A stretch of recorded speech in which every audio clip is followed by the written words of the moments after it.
It's similar.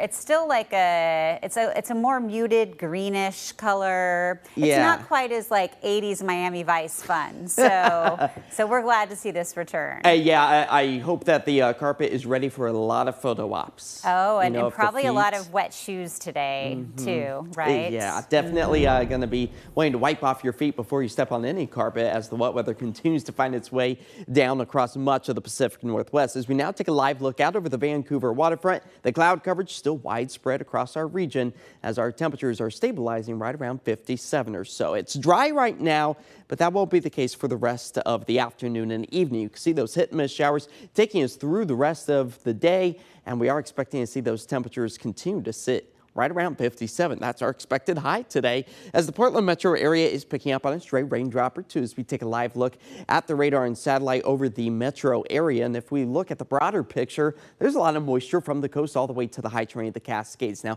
once you get above about 4,500 feet, that's where any precipitation is now falling in the form of snow. And all of this is good news because over the past several weeks with the dry weather pattern, much of the northwest corner of Oregon and really all of our forecasting area once again falling back to the abnormally dry conditions. Now overall about 4.6% of the state of Oregon has seen some form of drought.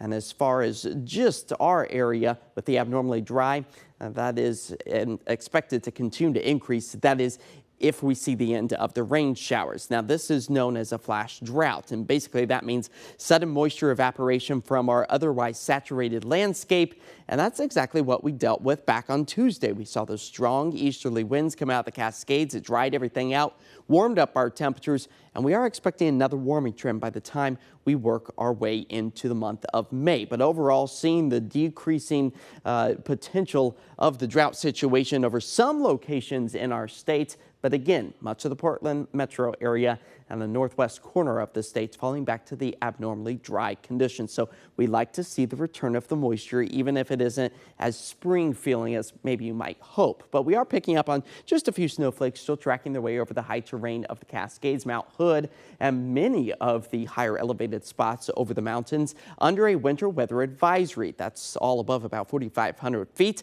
That's where we could see about 8 to 15 inches above 5,000 feet, and difficult travel very likely if you are heading over those mountain passes as snow elevation levels continue to hover right around 4,000 feet. Dips a little bit Monday and Tuesday, closer to about 3,000 feet. This is good news for the skiers and snowboarders. You want to push the season back just a little bit later as our base layer starts to pile back up with additional snow accumulation.